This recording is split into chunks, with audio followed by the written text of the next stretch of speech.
the North American LCS Summer Split. We're pulling back the curtain on our next match. Cloud9 versus Complexity. You know these two teams. Cloud9 are coming off a big loss to Dignitas in a 28-minute game. Just to give you an example of how tough it was, Sneaky was the only player to register a kill in the game. He had 2. At least he had 2 of them. But that Cloud9 team, they're going to take losses very seriously, as they do. And they always come into the next game really fired up and ready to go. In fact, they've only lost 8 games since joining the LCS, and they've never lost 2 games in a row. So especially considering this was supposed to be a one-sided matchup anyway with Cloud9, a perennial top team versus Complexity, the new guys, it's going to be tricky because they're going to take the gloves off this time. And they're facing a team that have seen their LCS dreams, needless to say, get off to a rough start. Exactly. I mean, Complexity, where do you start with them? They've been playing to get an early lead by making big and aggressive moves, but in the end, they don't pay dividends, and then they find themselves losing lanes and playing from behind. One bright spot we've seen is Robert Exley and Bubba. They're able to break even. They actually beat the LMQ lane, getting a kill onto Moore early on in the game. But maybe with more patience, Complexity can look for those moments of opportunity and capitalize on enemy teams' mistakes and start picking up some wins. But it's going to be a tough season if they continue the way they've started. And Cloud9 may be the favorite in this matchup, but they know you can never take a team for granted, especially a squad like Complexity who have been fighting for so long to play in the LCS. I really do think Cloud9 is going to be one of the top teams still. There's a reason why they didn't have any roster changes. They have a winning formula, so why change it? Complexity is probably going to be the underdog teams coming into this split. They've all been on the brink of being an LCS or barely an LCS. I think Probably was in for one split. West Rice has been trying, same with Robert Exley, for a really long time. They're going to have a lot of drive and motivation. The thing about Cloud9 is that even if you're winning in solo lanes, they have this way of playing that they'll always go 100% aggressive. If there's a play happening on a one-sided map, someone else is making a play at the same time. They're not playing TF every game, but they're putting global pressure just because all of them are pressuring at the exact same time. They might fall behind maybe 1,000, 1,500 gold in the lane phase, but once that first dragon comes out and they beat you in a team fight because they were ready for it, they're just going to snowball leads off that. If you give them an inch, they'll take a mile for sure. I feel like a lot of teams are going to underestimate them and get punished for it, and that's a mistake we're not going to do. Well, if there's any time for Cloud9 to be taken down, they're most vulnerable right now. Yeah, I mean, they do have that High coming off an injury. They looked very weak yesterday against Dignitas. Dignitas, of course, has looked very strong as well, so we're still not entirely sure where to rank these teams. But we do know Cloud9 is probably going to finish around the top. And we do know they are coming up right now. So let's check out the starting lineups with the blue side, where we have Cloud9. Balls in the top lane, Meteos in the jungle, High in the mid lane, Sneaky at 80 carrying, as usual behind him, Lemonation on support. Yep, and that red side is going to be Complexity. West Rice in the top lane, Broken Shard at the jungle, Probably in mid lane. Robert Exley playing with his hands on 80 carry, and Bubba on support. Got to warm him up. 80 carry hands. Absolutely. You know, All-Tech was playing. He knew the thing. Clicking roll. Yeah. Click CS back. Lots of clicks. Absolutely. I didn't know that. Like how fast you'd wear through a mouse. If it's faster being an 80 carry or a mid laner or a jungler. I tried looking this up the other day, and I don't remember the results. It was like, mice are rated for like 1 or 2 million clicks, and then they start deteriorating. So pro League of Legends 80 carries can't keep a mouse forever. You know you can't. That's a lot of clicks, too. We'll see how many more they put on, how many miles they put on their mouse this game as they go for it. We heard that Cloud9 able to take those miles quite easily, and Complexity is going to try to shut that down. Probably, he really gets a lot of respect on that Ziggs. It's well respected. Yeah. He did get to play it once. Was not victorious on it. And this is a really tough matchup for Complexity. Cloud9 so organized in picks and bans. They hesitated a little bit in their play yesterday, but they never seem to hesitate in picks and bans, especially once the ban phase is done. Expect really quick lock-ins. Probably and High on your screen, about to go head-to-head. Probably actually a very good mechanical player. I like his very boisterous and jovial play. He always likes to have a good time when he plays, tries to make plays by himself. High is the one to kind of sit back, farm, let the team build up around him. Like they said, Cloud9 may lose the lanes, but they'll go 100% outside of that. Well, oftentimes, High will burn his Ignite very early in lane just to try and pressure so Meteos can make big plays. And even though it doesn't show in the CS, he commits a lot of pressure onto the enemy team more so than anything else. You don't see him sitting at his turret farming. Hardly ever. Slow rolling through the bans right now, making sure they get everything they want. You can see at the end of the table, the books Actually, Broken Shard's got paper 2, and then Lemon Nation Notebook on the left side. Last ban here for Complexity. This is going to be a big one for them, and that's the Twitch for Sneaky. Yeah, So Cloud9 would have focused picked 80 that. carries, yep. It's another thing they'll first pick, though, is Soraka. High brought Soraka into the North American competitive scene. This might actually be his last chance to play it. Heavy nerfs hitting Soraka mid in the 4.8 patch. We, of course, are on 4.7 right now. Only picked in 3 games because it's been banned 8 times so far this split. Yet to lose. Erickson brought that out as well yesterday. A lot of people have been resorting to that one. It just creates such trouble for the other team in late game fights. And to realize how much Star Call actually does. Kind of forget there's so many things happening in the fight. She's such a good pick. See what Meteos and High have for themselves. Cloud9, not usually a team to go ahead and blind pick too many things. But they start off with a mid this time. So they're feeling pretty sure. They're always sure about that Soraka pick. Yep. They just had to do. You can see Siobhan has actually been 100% pick banned so far in the North American LCS and won 8 out of 9 games. Obviously, when you have this low of a sample size, right? You got to keep that in mind. But that's a good sign for Complexity, right? They're 0-3, locking down Shyvana and Lucian. They get Two Robert very Exley high priority champions on Lucian. 80 carry that has been sought out for a lot of the summer split, and he has himself had quite good games. Him and Bubba Dub have come up with first blood in the bottom lane. It's just rounding out the rest of the game for Complexity and keeping that momentum going is where they're starting to falter. Meteos loving that Kha'Zix pick up, and Lemonation's going to take down Morgana as well. Love that towards the end of the spring split. Surprising they didn't go with the Morgana Elise support jungle pick combination, but with Soraka, they're more looking for team fights. Soraka gets people low. They need the Kha'Zix to be able to clean up at the end of the team fights. Meteos should be very capable of doing such a thing. Probably going for Orianna. Very cool. Going to get some ball movement mechanics going in on this one. It looks like Broken Shard will take Elise. Something he fares on quite well. He's been playing a little bit of Lee Sin and getting himself into trouble in initiations. You can do the same thing with Repels. Got to be careful. Covering all that ground. Got to make sure your team can catch up as well. Make sure people can follow. And the Corki pick up. I like that. seeing this as well. I like that especially with Soraka because Corki does a large amount of magic damage and also large amounts of AoE, which will synergize very well with the Star Call and the magic resist shred that Soraka brings. You're just pumping full of mana. Absolutely, that too. Looking for the support, Bubba Dub. He plays not offhand supports, but not the ones you're going to see every support in the LCS playing. That guy. Yeah, indeed, and it is up. Lulu finds her way through the pick and ban phase. Maybe pick here. Thresh is available though. Would be the most common support pick. But is it a Bubba Dub support pick? Definitely gets his Zyra play in there. Wouldn't really need that one though. Thumbs up to the mustache again. Gotta say it. Bubba Dub. Lock it in the Thresh.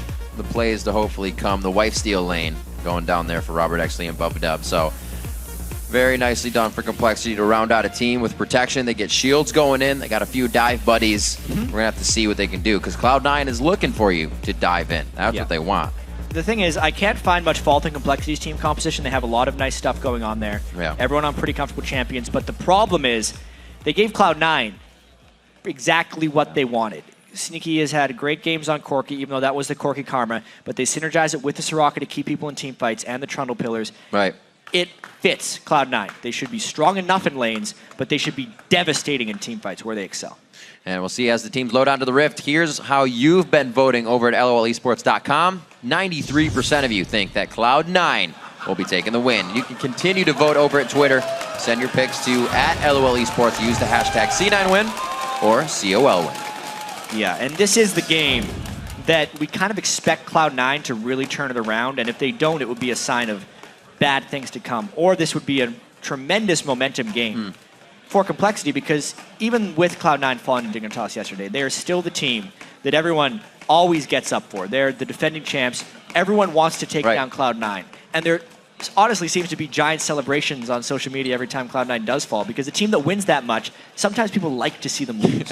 You got to get the other end of it because it makes you want the win then. You have something to want for. But looking at the bans that Complexity did, it looks like they tried to hit out the entire team from top to bottom. They got a Jax, a Kassadin, and a Twitch. There were 2 mid bans coming in from Complexities, or I'm sorry, from C9 side to make sure they hit at least one strong link, and that was Prolly. Yeah. To ban out one champion across the board against Cloud9, like you said, I think it leaves them with too much of what they want. Their champion pools are pretty deep across the board. They took out the tier 1 from a lot of their positions, but honestly, they missed the Morgana. That's what Lemon's going to take every time. And the Trundle as well for balls is something he relies upon to dominate. All right, we're going to be hopping into game 2 here. Complexity versus Cloud9. We are on to the Rift. Your third day of Super Week, very much underway. We'll see where they go from here. We do have the ward in the hands of Broken Shard as usual. And a quick sell buy, actually, as a change by Westrice. He decides to go for Doran's shield and a potion. More defensive strategy against Trundle, or for a lane swap. Welcome to Summoner's Rift. Welcome everyone to Summoner's Rift. You're welcome. Today we'll be playing Cloud9 versus Complexity. Did you know that 4 teams in the LCS names start with the letter C? Oh. Yeah. Well, very interesting. And I'm going to say no, I didn't. TSM is last place if you rank the teams by alphabetical order. Yeah. 30 seconds until minions spawn. Are these your, like, right before I fall asleep thoughts? Thinking about too much League. League all the time. See what we have. Few wards being cleared out. Safe play coming from both sides as there is a 20% waiver going back and forth on that. And it's still moving. Complexity fans coming out of the woodwork here and giving themselves a little bit more love. Yeah, we very rarely see the Twitter vote reach the same levels as the pregame vote. Much more hope right before the game for underdog teams. That tense moment. Where Lots of things maybe they're going to get a level 1 catch, get 3 kills, and turn the game around. It's such weird movement. They're not really ready to go for anything. Are we going to get a lane matchup? And we will. Balls will be heading to the top lane. They will try to invade on that blue, so we're going to have to get Meteos moving in with the help of probably Bubbed Up in just a few seconds. Standard lanes, though. Pretty exciting stuff. Balls are going to see this one, but I wonder how much harassment he's actually going to put down. The blue's basically gone. He's going to try and slow down their path to lane. Very nice job by High. Probably not really being able to turn around because of the minion damage. Look at Balls here. 2v1 situation. Knows what he can deal with. Think of the time he was limits as well. Yep. Getting Westrice so low, he's actually backing to base. He's going to end up burning that teleport real early. Balls burned his teleport as well, though, so he's just equalizing it out. Slowed down Broken Shard and also provided a lot of safe vision for High, who loves to shove up as quickly as possible on Soraka before he goes back to base to buy his wards. Boom. You mean like that? Just like that. Go buy 2 wards, put 1 on each side. That's the way he plays Soraka. And as Broken Shard said, they apply pressure everywhere. If something's happening somewhere, it's happening somewhere else. And for Meteos to do this by himself, they got to apply a good amount of pressure in the bottom lane. And Balls still in the face of Westrice. Yeah, real nice stuff by them right there. We'll see how much the Corki harassment actually does. Sneaky, really strong Corki player in lane. Wonder if Bubdub's going to be able to land the hooks through the black shields of Lemonation. Robert Exley and Bubdub, as I said, they were having quite good faring in these fights. And like I said, a very strong lane that they have coming in here. Will they be able to get first blood once again? Knight is down, and it looks like they're down to a 300 combined HP, just under now, that auto attack from Lemon. Robert Exley did save his heal, so overall Complexity feels like they went out on that trade. They're just very low, and if they got aggressive again, Meteos would be waiting in the wings. Broken Shard, though, is 1 step ahead of the game. Meteos got to be careful not to dive. Be careful, very low HP. I don't think anything's really going to come of this. Meteos is sticking around. Yeah, they get the Lantern out. The Flay before the hook. The Cocoon misses too, but they get Meteos. The double bust could go over to Robert Exley. That is huge for an 80 carry. A second kill to come in. Absolutely for Robert Exley. A third kill to come in. Lemon Nation's going to pick up a retribution kill there, but the kill is there. And Robert Exley is 3-0 with double busts at 4 minutes. Wow, Riv. A 4-minute triple kill for the 80 carry. That was basically just a dangerous situation that Meteos opted into, very unlike Cloud9. They got out-harassed in lane, and instead of playing it safe and knowing they'd have better team play, pressed to kind of beat Complexity in lane. That's a bit of disrespect towards them, and it's absolutely cost because they executed that move just right, even giving up a kill, just because it would mean a third for Robert Exley. BF sword at 4 minutes. Early game coordination, huge coming in. High looking to prove a little bit aggression. He has no mana here. He's not looking at heal or flash. No movement speed. The repel has not been used by Broken Shard. He can get the Q. He can get back in range. This should be another kill coming in. No! Broken Shard, no! No! No, he goes in! He could go down! You did not want to give him the kill! Meteos just came back. He can't make it. Holy macaroni. What in the world? Well then, yet another kill for Complexity. And a sly smile on Broken Shard's face because he knows he messed that one up a little bit. Ended up having to burn his flash unnecessarily and take a whole heap load of damage, but they still get the kill onto High. That's a kill on everybody except for Ball. So they're even maximizing the bounty gold right there. Roberto X Lee stayed aggressive. Walking away from the explosion a little too early. 4-4 here. Look at this pressure. They are beautifully using those double buffs, not just using it to farm and say, yeah, we have the lane. They're consistently trying to zone out Cloud9. They need to use it to deny farm, though. They have such a heavy AD advantage here, and they honestly don't want to shove in the lane. They accidentally do it when they use piercing lights like that on Lucian as they're trying to harass. Because Cloud9 can CS just fine if they're under their turret. It's the danger that becomes when they push up in lane. So that's why you can see trying to harass that Tormented Soil, but not putting it under the minions, because Cloud9 doesn't actually want to shove this one, being down a BF sorted lane. So far, Complexity really clicking in this game. Not something we've seen him do, at least to this extent at the beginning. We were saying Robert and Bubba Dub able to put a lot of pressure on. High, got to keep himself safe. And Complexity's strength yesterday, Rip, was Robert X Lee and Bubba Dub. This game, they really used that to their advantage. They knew that they were going to be a little bit ahead early game. Broken Shard going down to the bottom lane and really capitalizing on that. Now it will be about whether they can transition Robert into late game. Bubba Dub, though, finds a friend. This is some, whoa, very nice dodge out there. Bubba Dub safe. He knows he can throw it back for a little extra damage. They might not have taken the full ride with all three there, but they do have Broken Shard already on the move. This will just be for safety. Continuing the pressure. 1.2 thousand is the gold lead. Lanes are going fairly well for Complexity. Cloud9 trying to just kind of hold steady right now until their tremendous teamfight composition can take into effect.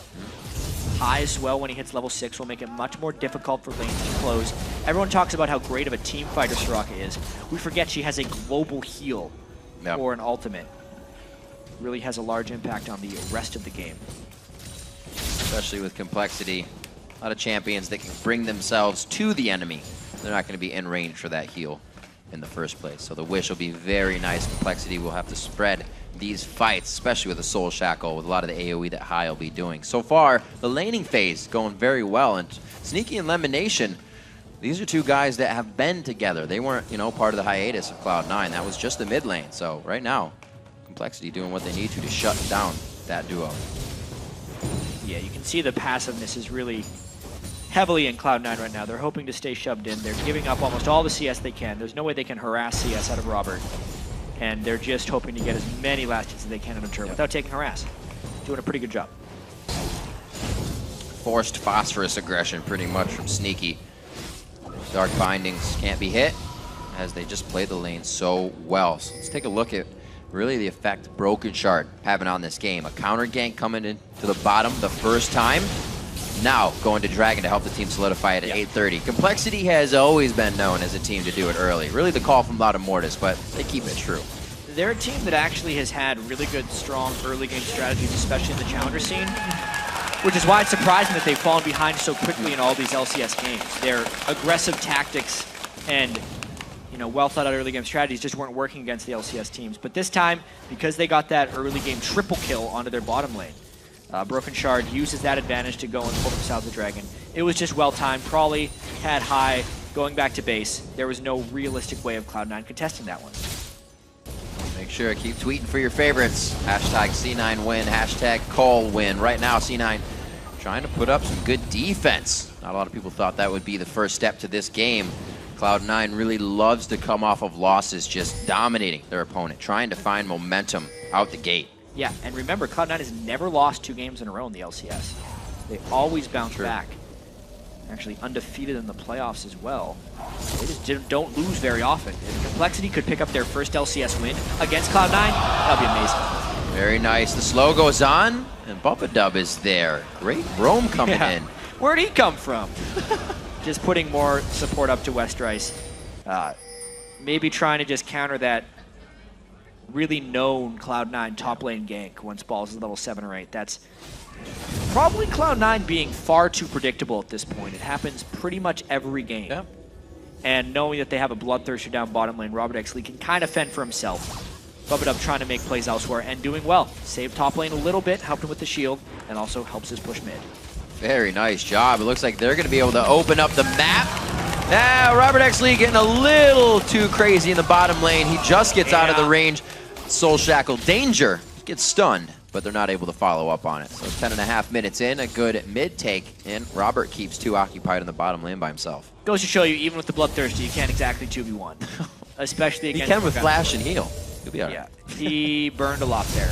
Unfortunate, but it did give Complexity the mid lane turret, which should open up the map for Broken Shard. It's on them now to start making the advantage because Robert lost a little bit of it right there. Really great play from Prolly, leveling the Q quite a bit to keep the ball movement up and give as much damage as these star calls are if you can keep zoning out high. It's been working, 97 to 73. It's actually a matchup that's considered a counter by some, having Orianna against Soraka, at least for shutting down her ability to shove the lane. You just leave the ball out. Don't let it come back.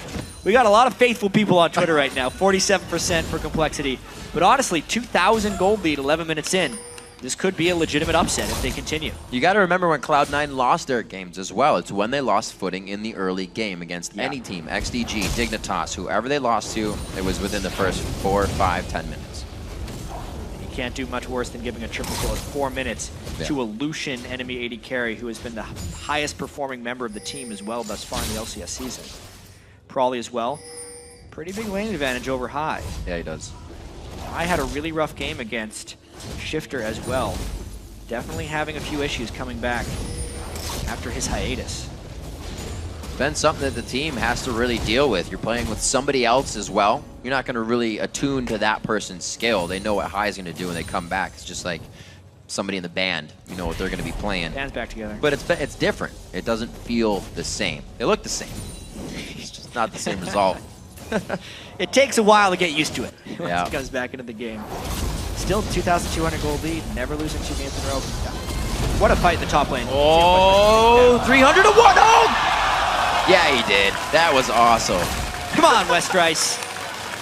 That can't happen if they want to make an upset in this game. Losing a straight 1v1 in the top lane while burning Flash is disaster for them, but they're trying to make plays in the jungle. Meteos comes in. Oh, the repel!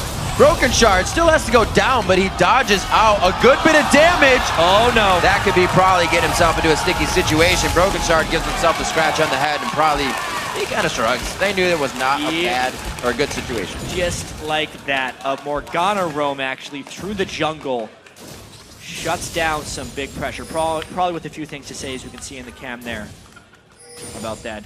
Kind of just like that, they're starting to lose control. Your teleport coming in for Balls. Beautiful job. Here's the inch. They're trying to take a mile, but Robert actually and Bubba Dub, they got the express ride. That's fantastic, actually, because Westrice gets some free farm in the top lane. But let's take another look at this one. High was kind of baiting that one out, honestly. Broken Shard gets jumped on by Meteos, and nothing to repel back onto. Nice roam by Eleven Nation. It's actually really bad that Broken Shard dodged that binding because it ended up getting Prolly killed as well. And a double kill for Kha'Zix is danger. The ward, that pink ward right behind red, that's what got him killed, and it actually still stands. Complexity is not able to move in and take that out yet. So Cloud9 with the defensive wards are able to make an offensive move. A little scary there for Balls to get hooked by Bubba Dub, but they're not able to get anything else out of it. 50 on Dragon. It's going to be pretty fun for both teams. This could be the decider for a lot of this, because Complexity's early game advantage has mostly been forfeit. Those nice plays by Cloud9. There's no jump reset on Meteos yet, so he can't really clean up these fights. High doesn't even have his Athene, so he can't stay in a fight for too long. Great ping. Complexity could focus down High in a Dragon fight. If it happens, it would be beneficial. Or even if it happens, you can see Complexity's going to try and bully this one a little bit. Fantastic ward coverage. Yeah, with all the ward control and controlling the Thresh, they may be able to make an uncontested Dragon. There's a chance Cloud9 sees it as too high risk of a move. That's why Balls is running back up towards the top lane. Looks like Complexity actually gets this Dragon. Now it's all about if they can stop a turret from falling on the other side. Broken Shard should just start up on his own.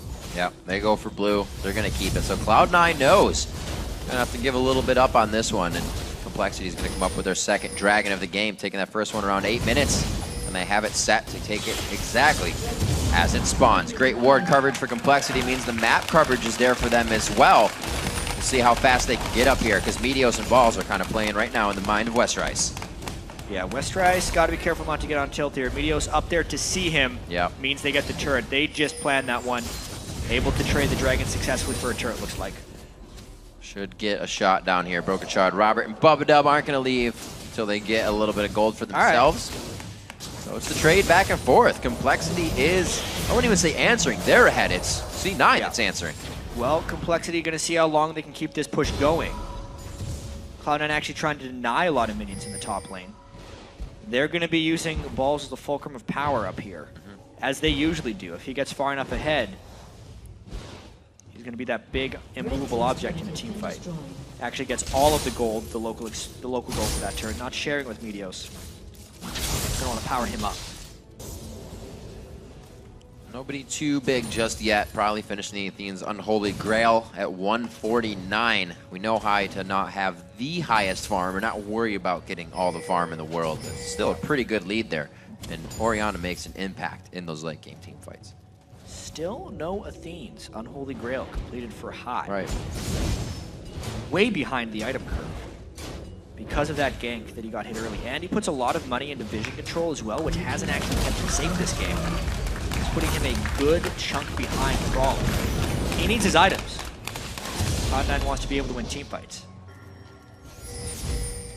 So I wonder how much, Complexity can take into consideration the game of Dig versus Cloud9. How much can they watch? What were the weaknesses?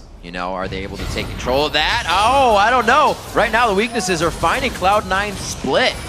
Meteos thinks he's safe in the jungle, but continued ward coverage and pressure from Complexity here, giving them the upper hand. Yeah, they're a little bit slow in getting the vision control down because you can see the jungle is taken. The red is already gone.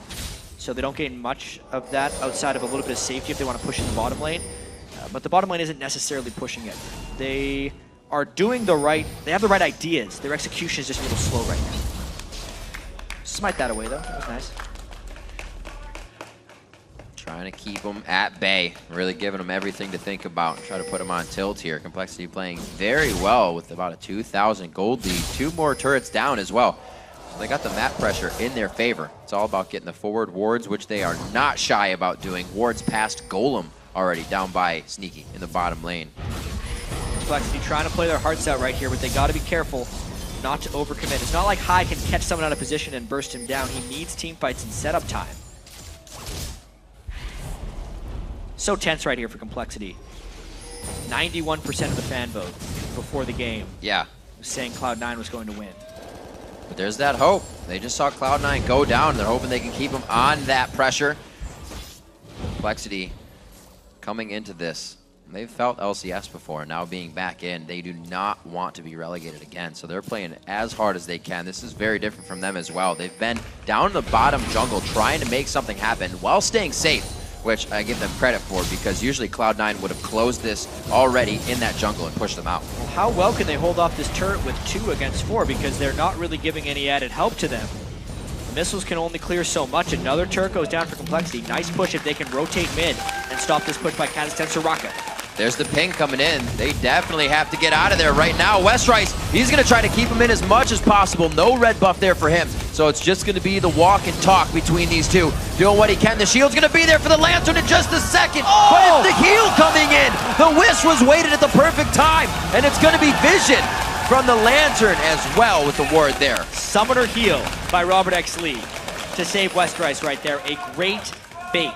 Now they're trying to push down mid. All the while, remember, Balls is beasting at that top turret. Westrice trying to TP in.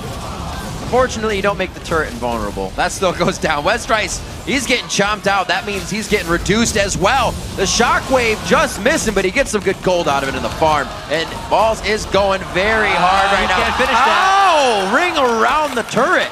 Very nicely played by Westrice, and this is going to be crazy. Oh, what? Balls is trying to teleport out. Can't do it in time. what happened with Balls' brain right there? He needed to keep running away. He just let Westrice kill him right there. Westrice gets some revenge for that kill, and it means everyone on Cloud9 is just out of sorts right now. Yeah. 1,000 gold lead for Complexity. Definitely not on track right now in the mind game. Cloud9 is trying to recuperate from what's happening. See the fight going on. I mean, Blade this of the fight went Rune on for a King's while. used. It seems like Westrice teleported in a very dangerous situation. He could not have saved the turret, and that was honestly a mistake for a flash start. And then he does ring around the rosy pretty well right here. He's played that game before. And at that point, Balls, I don't know why he decides to teleport. He thought, okay, I get it. Westrice was chasing out. He would have killed him anyway. Therefore, Balls tried to teleport. It was the smart move by Balls to try and get away. Westrice just followed because Balls had lost the duel by that point. just kind of knowing when you're dead. Valiant, if you think about it. You're trying to Make the great escape. The turret dive went on for too long, and Westrice Yeah. would have chased him down because he had the health advantage.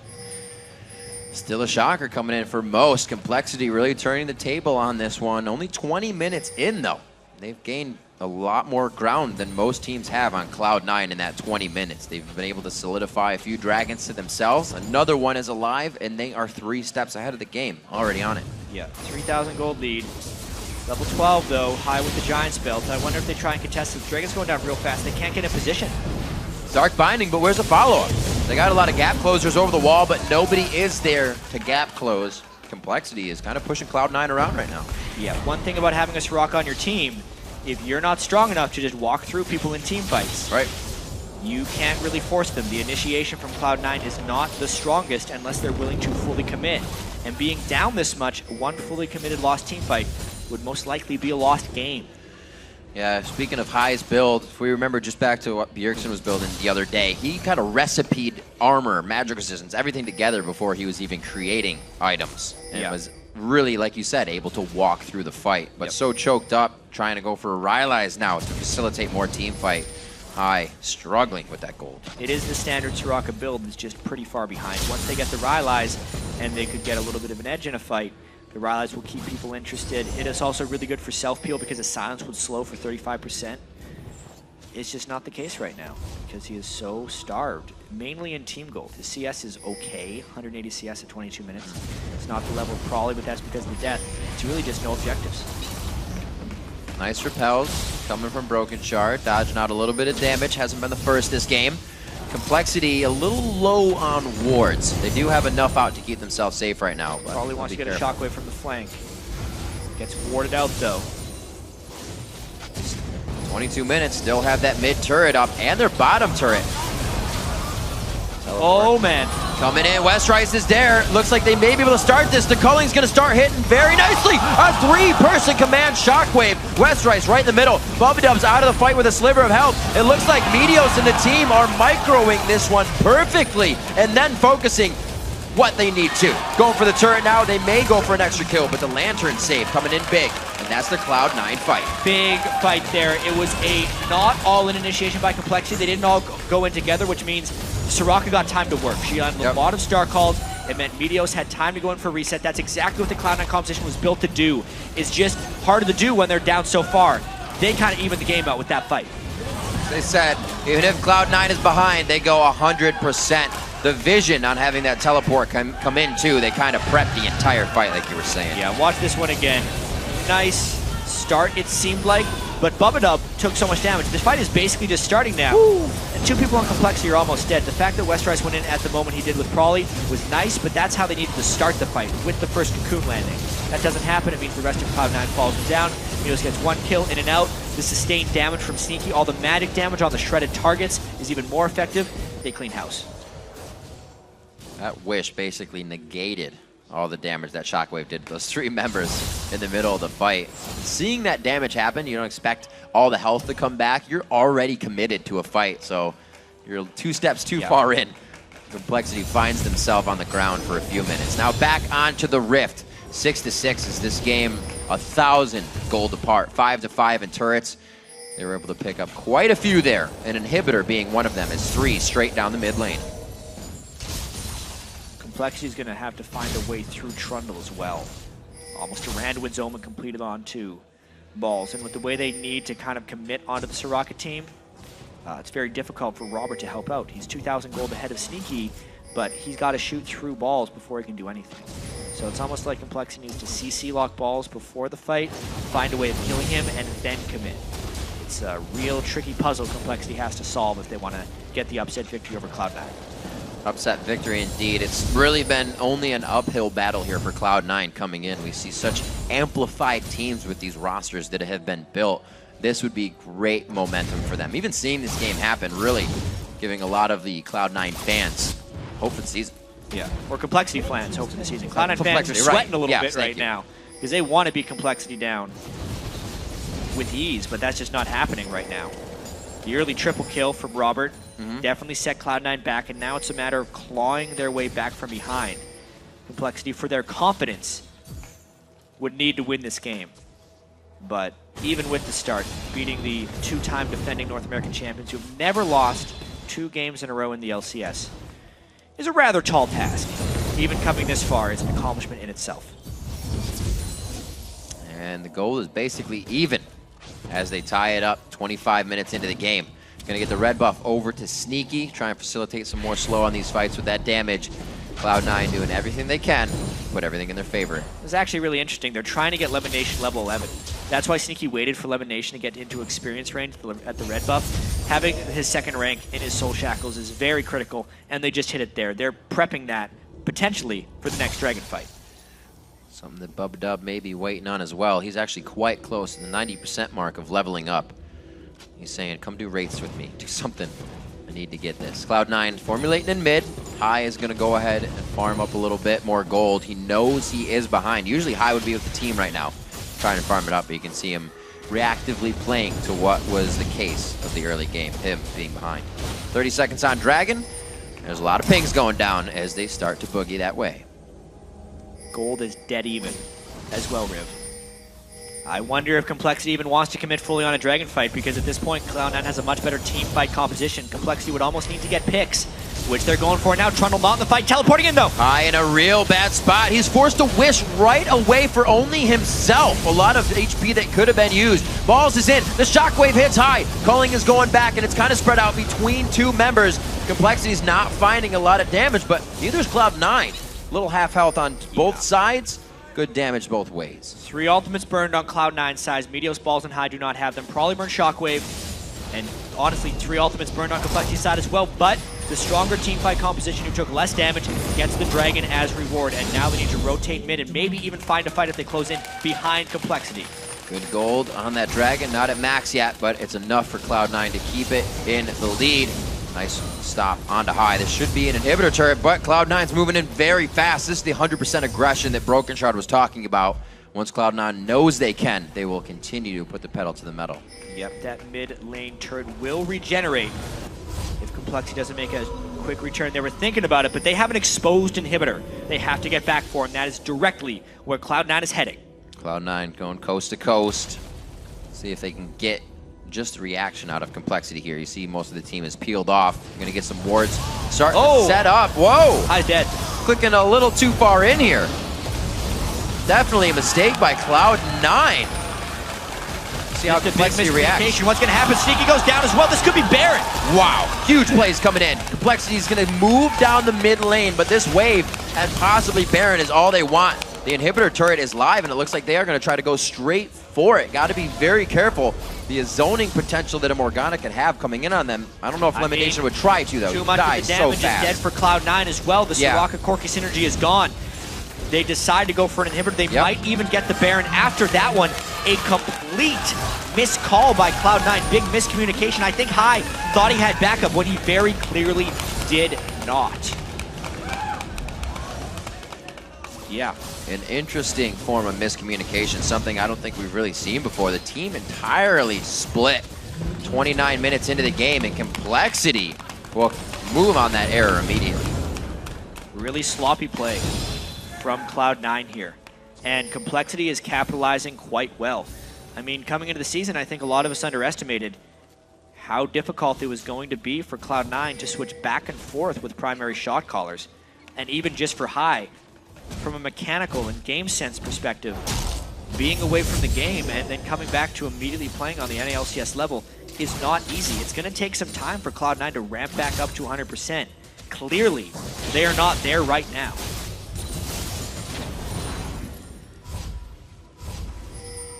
Compare some of what we're seeing right now. 242 to 260. Probably doing a great job in the mid lane of keeping that 274 to 220, the previous number of the 80 carries. Robert X. Lee has been able to hold a 5-0-1 game on that Lucian. Really able to play it smart. Great save onto Broken Shard. There's not much they could have done to get him down. Complexity is just biding their time right now. They know they have a bit of a lead, but they also know they can't pressure to lose it. They got to do the right things, and only the right things. Complexity needs to pressure this Baron with the use of their super minions. At the moment, they're pressuring bot lane, hoping to apply pressure in multiple lanes, but Cloud9 has a strong enough front they can clear these minions. They might actually get a fight because they cleared the minion waves. Shockwave on one, this is bad. Bubba gets hit. Meteo's jumping over the wall, trying to get in. Bubba could go down. There's the wish to come out. A little bit of a summoner heal as well. And it looks turning. Wow. Ball's turning around. Now focused on Robert X. Lee. They're kind of chaotic in this one. Sneaky, Meteos, and Lemon. Backline very low. Sneaky eating the culling. Westrice staying alive, and the micromanagement of their HP bars on Cloud9 pulling that fight ahead.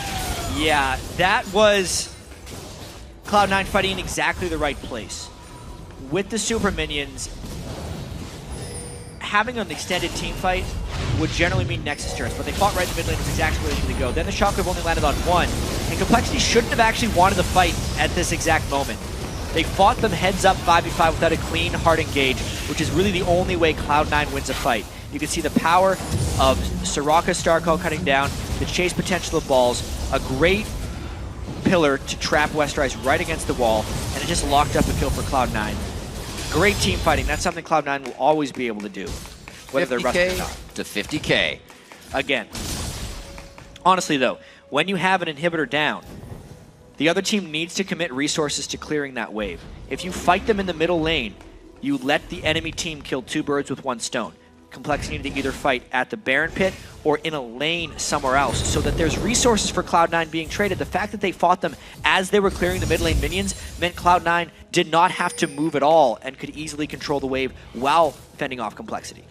Cloud9 having a few options here, as you said, with these fights going in their favor. I'm sure they feel strong about Baron. But with that tension also up, once it's down, they have the bottom turret as well to be messing with that hard-to-guard outside second tier. So from Cloud9, they can kind of take a breath for a moment. High does have the Rylai's, a little more facilitated in the fight with a continuous engage. And we also has Twin Shadows coming out from Lemon Nation as well. So a lot of where is Complexity. And now there's a teleport discrepancy on the top laners as well. Westrice is down here without teleport, and Balls is just going to push that top lane. Cloud9 can very easily try to go for this one. Complexity having to force the Baron. Cloud9, they're going to end up giving up. That's not the best timing. I thought for sure that they were going to play a poke and prod game at that Baron pit to let Balls have time to work, but the Baron just went over to them. Whoa, very nicely done, Meteos! Getting locked up there for a second. He's going to try to get himself out of this. He's forced to ult once again. High goes into the middle of the fight. He's down. Baron's grabbed, and C9 stays for the fight. And now they're pushing up the mid lane. They have to remember they have an exposed inhibitor as well. They're maybe trying to stop the minions from coming through. This is a crazy call by Cloud9. They actually seem out of sorts. Some of them pushing, some of them recalling. Complexity is together as 5. We got crazy attack speed coming out of Trundle on that, but it is going to be 4 members of the team. He can't even get that his Contaminate down to really get the speed. Complexity might try to end the game. They don't have minions there, though, so they're trying as best they can to finish off those minions. Watch the other side. One Nexus turret going down. They're still going to try to push themselves through. This is Sneaky being up. Sneaky does have some damage. He has finished a bit of it, and it's Bubba eating all of it on the back end. 3 members of Complexity quite hurt as they make their way out of the base. Balls does get the inhibitor, but Complexity a Nexus turret up now on Cloud9. High about to respawn, and Balls actually coming in from the other side with Shockwave down. Stop Cloud9 might just continue to chase. There's Trundle! Trundle, oh my god, Balls from the other side. They pull him right into the fight. Can he get another chomp down? Subjugate has already been used. He is going to stick onto Prolly. The pillar could be coming up soon. The burn is not going to kill down Broken Shard. The double kill there, however, Meteos with no mana throws on the ultimate. There's the shot, and it just misses Broken Shard. got the spiders behind him. He should stay safe, but C9 is in the base. And now they use the Spooky Ghost to try and get even more. Did they push too far? They have 2 members of Complexity down, 5 people in the base. Let's see if Cloud9's chance of ending it works out. They're out of resources, though.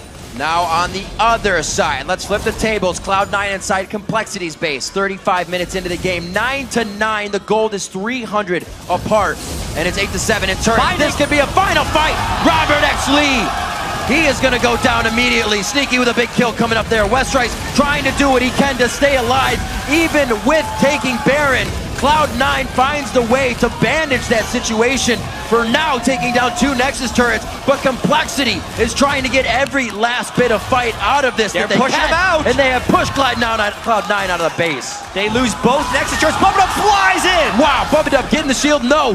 Thought he was gonna get dissonance movement speed. Broken Shard playing with fire here. Lemon Nation going again. The spell shield, but they can bring it in. Flash is forced, and it is a constant battle of aggression between both teams. This game, Riv, is nothing if it's not entertaining right now. The teams are clearly playing sloppy, but they are trading blows, shot for shot. 2 Nexus turrets down on Complexity's side. 1 Nexus turret down on Cloud9's side, and because they have pushed them away, and the way they've been getting catches, this is clearly anyone's game. Let's see how this one turned around. Complexity, Westrice is very big in the middle of the fight here, and he was not able to take down. The trail on the ground actually did a lot of damage to keep Cloud9 out, and Broken Shard distracted Sneaky long enough, the primary damage dealer on that Nexus, that it ends up they have to run away, and then it's just the long chase that didn't result in any kills. Only 11 kills to 10, with 17 overall turret kills in this game. Cloud9 and Complexity both delivering top-notch caliber play here in the summer split. Not something that a lot of people thought could happen. They thought Complexity was still trying to find out where they could round themselves out, what was going to be the main type of strategy that they used. And by God, to find it in the first week here against the 2-time split champions. Yeah. So far, amazing. The game is far from over. It could be seconds, but that's going to be a tough fight when it happens. Complexity actually made it into the LCS on a base race. Right. We have to remember, they're pretty experienced with the way this works. If we think way back as well, it's a bit of a reach, but the spring qualifiers, when High first tried to qualify for the LCS, they lost to Marin in a base race. So there's some memories going through. Cloud9 not the best in base races. Complexity has had success. I feel like they're going to be more fearless in going for something, even though they have 1 Nexus turret to take down and have an exposed Nexus of their own. We could very well see that. The teleports from the Soul Laners is going to be huge. Balls can take down a Nexus very quickly with Trundle. That attack speed and being able to use his Q is critical. Team fights straight up 5v5 should be going in Cloud9's way, but as the gold gets bigger and bigger and the shockwave hurts more and more, it's going to equalize. What a game. Sneaky actually building up a Blade of the Rune King now because of all the pressure he's feeling. Must stay alive situation. Yeah. Doesn't even go for the GA. Maybe doesn't think there's enough time for that cash to come in. Needs the damage. Yeah. At this point. And really just the mobility. If Shyvana dives on him, he wants to be able to counter with his own Blade of the Ruin King to try and zip on out. 74% Twitter vote for Complexity. Oh, how the tables have turned for a team that is down 2 Nexus turrets. A lot of love being given right there. Complexity could absolutely find this. The bans, like we said, didn't think they were going to really affect Cloud9 that much, and it doesn't seem like they have. It's still revolving to Cloud9's overall early game play. If they falter there, it's a shaky game. Yeah, this is Cloud9 really trying to find their footing in the new split. They have made a couple big positional mistakes. High getting caught out multiple times by a very willing Complexity team to capitalize on Cloud9 mistakes. Both inhibitors are back up, so teams have a bit of safety. Baron is going to be a big magnet that draws the teams towards them. Now the question will be, is that magnet going to cost a team their Nexus? They have to be so careful where they commit, where they get seen by wards. Pink wards are a priority. Almost honestly, a scrying orb would be great right now because there's going to be one moment of vision that could potentially decide this game for either team. This has to be, it is incredibly tense for both teams, especially against a team like Cloud9 who, when you think you have the right idea, they appear in your base, like you're saying. They're the ones to be ending the game. We've already seen it happen this split, where a call completely ended the game. They weren't able to get back in time for a team. So, see both teams right now with their head in it, Unless they're having fun. They are enjoying themselves. A wet noodle fight here in the bottom lane between Balls and Westrice. And Complexity at least positioning themselves to have the upper hand, but with how long the death timers are, if they lost a team fight or even were low running out of a team fight, they won't have time to recover before Cloud9 would completely rush up the mid lane, stop them from backing, get the inhibitor down, and then kill the Nexus. They have to be so incredibly cautious, taking any type of poke. Poke indeed. Sneaky's trying to get out everything he can right now. You see him being very, very aggressive. Right now. Baron indeed is up. The rotation, Westrice does get himself across the mid, so he's not split up from the team. And a huge Cloud9 minion wave in the top lane as well. Complexity would actually have to clear that at some point. They want to find this fight, but without a clean initiation, it's trouble. High does have some nice star call starts. This is the fight. Meteos had to jump out of the fight, but they are going very hard into Westrice. He gets a good bit of heal, I believe, coming in. Yes, from Robert X. Lee. The culling, he is going to hit it perpendicular to just about the entire Cloud9 team. They spread very nicely, and it's a rush down mid. This is what we're talking about, though. Complexity is very low, and Cloud9 has the heals. They have no reason to stop this push. The minions are only far behind, and no Nexus turrets. Complexity has to make it back and fight them off without taking any casualty. Cloud9 doing what they can in a very strenuous game. That command shockwave is still up. They cannot force it to go past the inhibitor. Baron is still to be toyed with. And the sustain is so critical right now from Soraka. Complexity, especially without Nexus turrets, any super minions that reach their Nexus would end the game. They want to stop this Baron, but they can't wait long. They have to fight almost immediately. This could be the end of the game if they can test this one wrong. 2 pink wards, 10 hits to be taken out. Great play there. Cloud9 cannot afford to take that time off of Baron.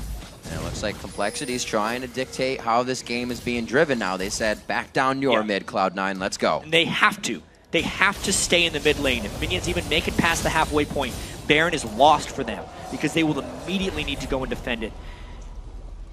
It's really difficult for a Complexity at this point. With every mistake Cloud9 has actually made, they right now have a very high percentage of winning this game because they are stronger in 5v5 team fights and they hold the super minion advantage. It is going to have to be a basically perfect shockwave to crowd control the entire team. And even then, they need Robert X. Lee to find a squishy target. It takes him so long to work through Trundle. If he can't get to the back line, they do not win. A little bit of hit here. You can see the use of that minion wave. They feel quite aggressive. Westrice, a nice block on the Banshee's Veil. Ball's in place, but you can see Cloud9 start to shear off. As long as Complexity can keep Robert in the mid lane without taking harass, they can keep the minions in the right spot and hopefully stall long enough for their inhibitor to respawn. But if they don't want to give up the Baron, they cannot move from that point. So Cloud9, the deeper they push them in, the better it is for Cloud9.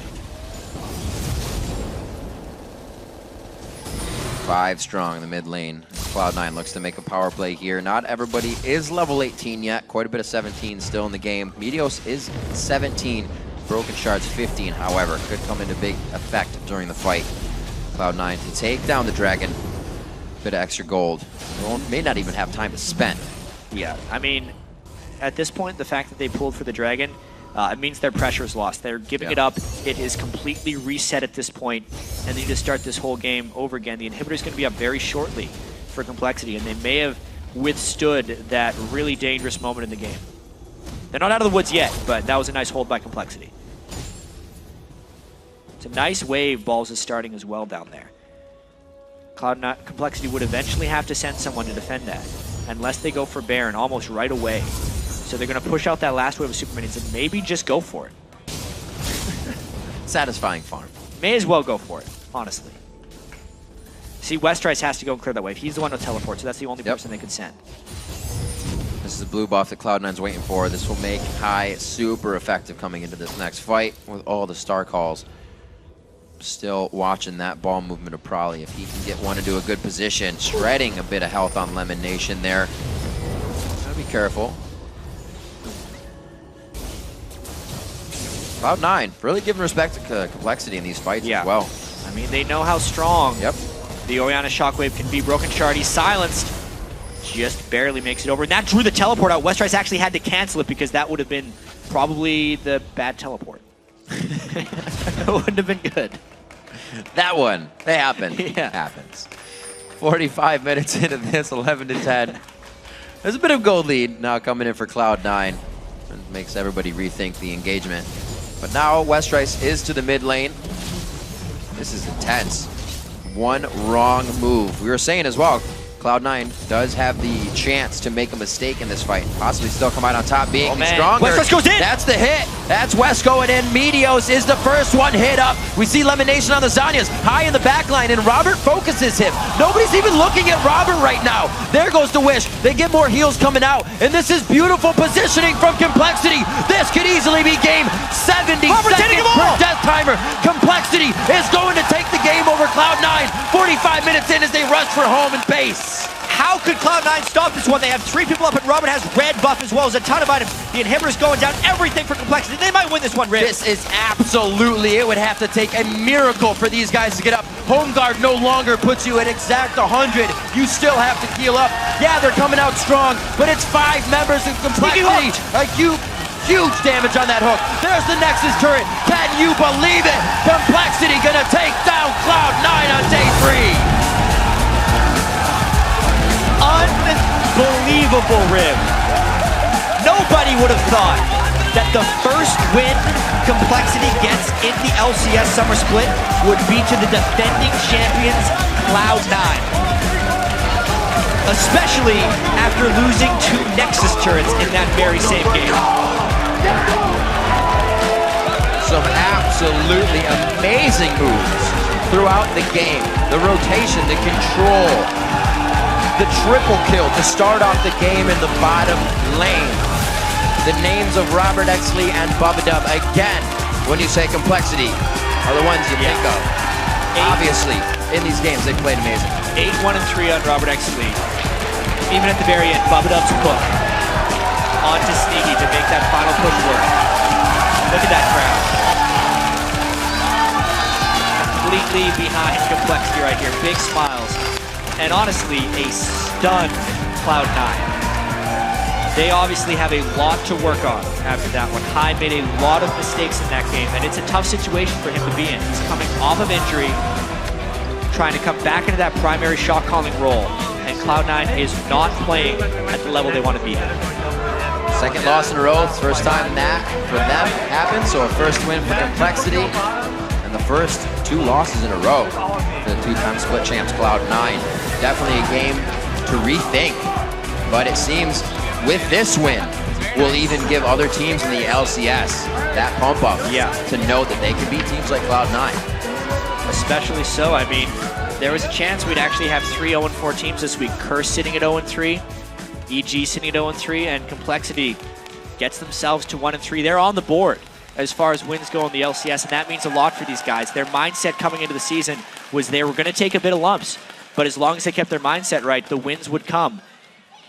That one was a little close, let's be fair. That was very close. The closest game we have seen this split, easily. We hit 50,000 9 turrets gold down on each side. The gold lead was still 1,200 in the side of Cloud9 by the end of the game. Absolutely ridiculous game, Riv. In a time where Cloud9 can't maneuver themselves around the map to win by winning a fight or winning the objectives as they usually do, it's very weird to see. And for Complexity to be the team that did that is even more amazing. Not because you didn't think they could, just not this soon. Yeah. Well, we saw in Cloud9's, even Cloud9's victory over TSM, they were playing very cautiously and not necessarily making big moves. That cost them heavily against Dignitas. So in this one, you could see Cloud9 was trying to make many more aggressive plays, but that kind of shows you why they weren't doing it in the first 2 games, because they're not ready for it yet. They haven't gelled once again with High in the lineup, and it really cost them. Complexity really good at capitalizing on the Cloud9 errors. High far out of position on many fights. They punished the Soraka. Soraka hadn't lost yet in the NALCS, and they're the ones that give them the first loss as well. A lot of milestones for Complexity here. And I think the first time we saw Cloud9 kind of get in their own head while playing, we saw the situation where Balls teleported to his death, but that happened because he flashed in, kind of thinking he could go for an over-aggressive kill, got ring around the rosy on the turret, and that was kind of cascading down the line. And that's one of the first times you've actually seen Cloud9 press too hard for a kill. They usually know exactly how much they can take and do it. And that time, Balls was really feeling an emphasis like he had to carry. You can't have that mindset. Doesn't usually work out. You got to let the game come to you. Worked against him that game. Right now, we're actually going to hand it over to Freak and Kobe to give us the inside track on Complexity's huge win. Thank you very much, Rivington Biz in the third. Joined now by Westrice and Broken Shard. You guys just won your first game in the LCS against Cloud9 of all teams. How's it feel? We just broke the 028 dream. That's all right, yeah. Yeah. This morning, we were talking about like what we needed to do as a team, and like I remember distinctly what we said. All right, guys, we're either going 040 or 40-0 because we felt that we were playing too passive and too like defensive, kind of letting the plays fall into place instead of actively doing it. So we came into the game with the mindset that we're going to win, not lose. So we went in like guns blazing, pushing hard, and sometimes it was a bit reckless and we got punished for it. But at least like we went in and we did like what our game plan was. So what was the communication like with you and the bottom lane after they do a lot of trading down bottom, and then you go down? Were you expecting Meteos there for the counter gank and this triple kill? Essentially, yeah. I saw Meteos, like, pretty sure, like, if Meteos was anywhere on the map, he would be bot lane right now. Because, I mean, Meteos is a smart jungler. He would know where I would be. Like, I'd expect Meteos to know where I was, so he would know that I wanted to go bot and he would be there.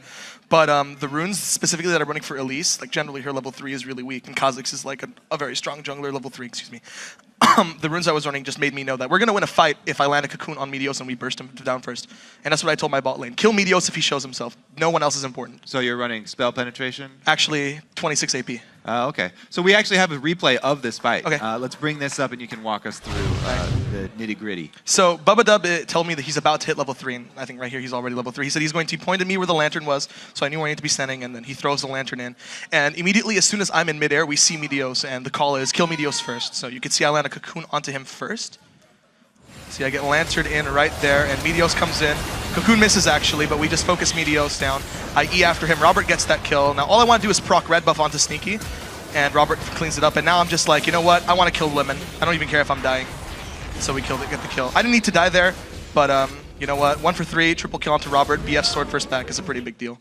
And the start here for Westrice, you help out with a blue buff steal, and you end up getting to lane a little late. How was that going Shyvana into Trundle a little bit late to lane? That was a little unfortunate. Actually, there was a lot of miscommunication. I'm like, hey, Broken, Trundle's going to try to cut me off, so can you just go around with me and to go get to your red? But I don't think Broken heard me, so he started running to the right. So I was like really cut off. I'm like, Broken, come here, come here. So then I got chunked a little bit, and then it forced me to teleport back and buy some more pots. But I didn't lose too much from it, so I'm not really that upset. You actually went and tried to 1v1 balls that you had like a level 7 all in. Like it's the mistaken trade where you just like die. Like what happened? I thought Trundle was supposed to do well in the matchup in the first place anyway.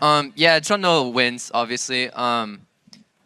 But for some reason I held on to my flash for too long, or my ult. I kind of forgot what. But like I was holding on to my escape for too long because I didn't think he'd do much damage. I thought I got away, and then I thought his pillar killed me. I'm like, wait, what?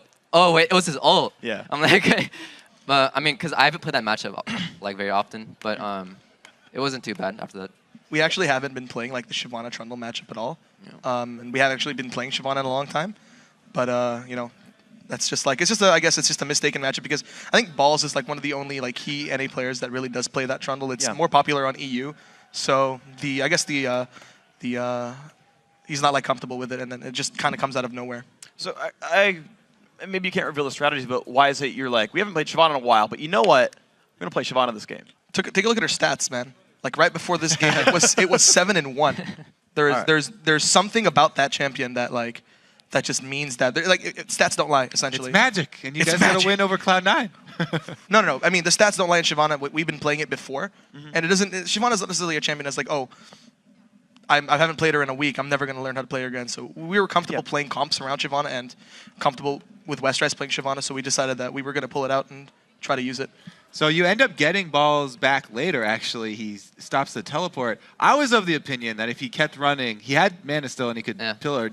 Would you have kept chasing? Would he have gotten away if he kept running? When he was diving me at my... Then he decided to stop. I was a little confused. I thought he was baiting me for a second. But I'm like, nah, this can't be. He wouldn't waste a teleport like that. So I'm not sure if he was paying attention, but I just walked up to him and killed him. I'm like, all right. Yeah. Do you think if he did not stop there to teleport, would you have kept chasing him and gone for the kill? Or would you have let him run? I'm actually not sure. I forgot how the situation was, but I think I would have because like I was like a little bit healthier than he was, and his ult was down, and I knew Shyvana has a bigger burst than Trundle has like in one rotation, so I wasn't too scared. but that free kill just caught me off guard. I'm like, oh, all right. Yeah, that's a good thing to fall into your lap. Yeah. So that game was really, really crazy back and forth where you're like, both your Nexus turrets were dead. You've got to fight back and forth in the mid lane. Like, things are going crazy. Half the engagements work, half of them don't. How do you kind of keep us like a straight head when that's going down? Like, how do you find the right battles? Like, how do you know how to play those kinds of games? I mean, one thing that I think a lot of people have commended us for is our good mindset and good attitude coming into games. One thing that I really have to point out is that throughout the entire game, Prolly and I think Robert and Prolly are like the main like late game shot callers. They were always like staying positive and like, oh, we need to do this. Like even if we just lost a fight, like we gotta do this, we gotta get timers, we gotta do this, we gotta do that. Honestly, the game isn't over until the Nexus actually gets killed. And you can kill 2 Nexus turrets, and you could see like we were being pushed in, and I was like, you know what, the game's not over. I went and killed Meteos, and they forced them to chase me, and we kind of stopped the push. Yeah, the most important thing, in my opinion, besides even mechanics and strategy, is mindset. You have to come into the game, and you have to play the game until it's over, not until you think it's over. Yeah, and it really worked out for you guys. Really, really long game. We actually want to pull up one final replay of the last team fight you guys fought in there. It was, of course, an incredible victory. If you can pull that up on the screen. Okay, I don't exactly remember what was going on here, so you're going to have to forgive me if I mistake anything. But I remember I heard someone say, all right, we should fight this, we should fight this. And so Westrice gets the go signal, and we can see he's already in midair going in there. He's jumping in. And he goes in, and essentially after the initial burst, we get Meteos, we get him low. And after this, we call to kite back. We have to kite back onto this because we can't stay near Soraka. And as the fight unfolds, we get a good Oriole, and Westrice gets GA'd there. After the GA goes down, we know it's good to chase. I land the Cocoon onto Meteos right here. And as soon as both their front lines are down, we know that it's game, it's over. Because our 2 tanks are still alive, and we can soak damage for our AD carries. So if Sneaky or High is like trying to hit us, then our carries are going to kill them. And that's kind of what happened. As Sneaky was trying to kill me, he died, High died, and we managed to end the game. Yeah, and that worked incredibly well. So I do want to take a step back then because the game kept going back and forth. It was crazy. You guys said you kept your mindset up. Like a game starts 3-0 for your AD carry. Like Robert's like gigantic in this lane. Bubba's roaming down, getting mid turrets. When C9 starts pulling the game back, like what do you refocus on? What do you say? Okay, here's our next objective. It's essentially we have like a saying within our team is that the 2 most important words for us are win conditions.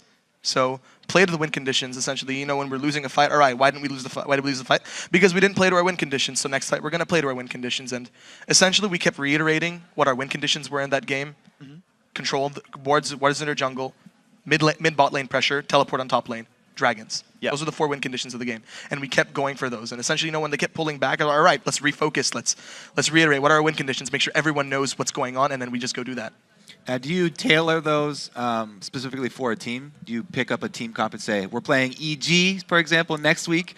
Are you going to have a specific team comp that you're going to run into a team that runs a style like EG? Not necessarily. It's like the win condition type is very like, it's a dynamic type of concept. And it's a dynamic idea. It changes with every team. So it depends on like the team comp that you're running and the team comp that they're running. For example, if EG is going to run like a wombo combo team comp, we're going to play something that's split and pick. Their win conditions are team fighting. Ours is to not team fight. So we're just going to spend a lot of time actually focusing on what EG is going to play, and we're going to figure out what our win conditions of that game is yet. Okay, so Westrice, one last question for you before we go to break. You guys are facing EG and also Counter Logic Gaming next week. You guys have now picked up a win. You guys seem to be going on an up streak. How's the week going to go for you guys? We have a good record against EG, or not promos, but just in scrims in general. But I'm a lot more scared of COG than EG because I know COG are like mechanical masters and they have a good record right now, and we haven't been doing well versus them or in general. But lately we've been like in the right mindset and we've been doing things a lot better. So I'd predict like a 1-1 for the weekend. Yeah. How do you think you'd do against Inox and Seraph? Seraph is like a solo queue god, but in tournament plays, he does his job, but I never see him carrying. He just does his top lane job. Like the complete opposite of Zion. Like Zion carries games, Seraph doesn't, but he still does his job. So in a way, I think Inox and Seraph are like on equal levels right now because Seraph hasn't. I feel like Seraph hasn't really meshed with COG yet. I felt like I don't know, but like that's just judging what I saw.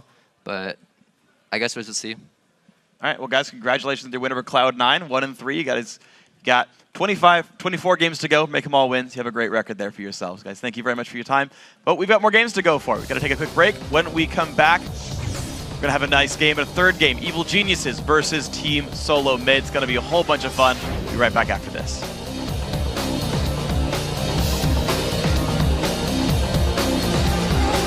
I'm ready to go. That's binding down. I'm going again. Go. Medios, back. Nice. IGA. On balls. Ball first. Go mid.